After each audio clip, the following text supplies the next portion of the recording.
Доброго времени, снова новинка от компании Coldsteel, и это бюджетная модель 1911 и его артикул 20 NPGAA 911 Folder.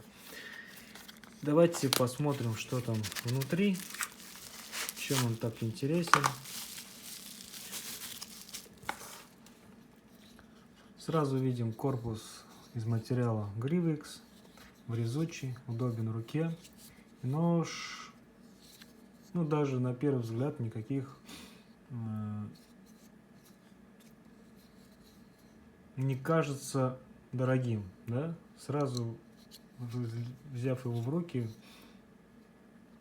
понимаешь, что перед тобой модель не дорогая, а очень бюджетная. Здесь не видим привычного для компании Coldsteel трайд-лока, да, а здесь именно видим лайнер. Нож флиппер, имеет плавник, благодаря которому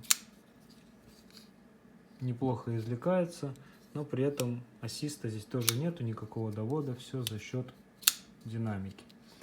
Спуски достаточно высокие, прямые, по форме имеет резкое понижение. Гравировка 1911. Данный нож является некое дополнение к пистолету знаменитому 1911. Давайте по характеристикам пробежимся. Общая длина его 178 миллиметров, клинок 76, по обуху 3,3.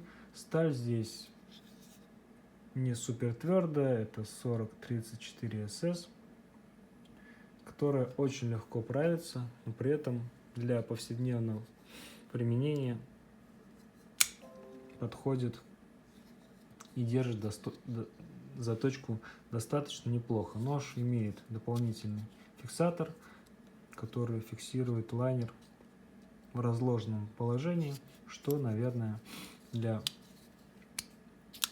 повседневного ножа имеет большое значение. Клипса очень широкая, она без реверса, ориентирована на постоянное положение.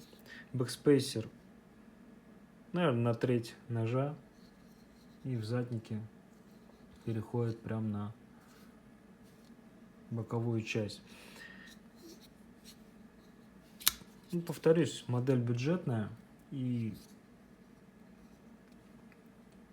решение как ADC-шника, наверное, достаточно неплохое. Вес его 88 граммов, замок лайнер, корпус Grivix. Цена от 3 до 3,5 тысяч рублей. За такие деньги вполне неплохо. Всех благодарю за просмотр и пока-пока.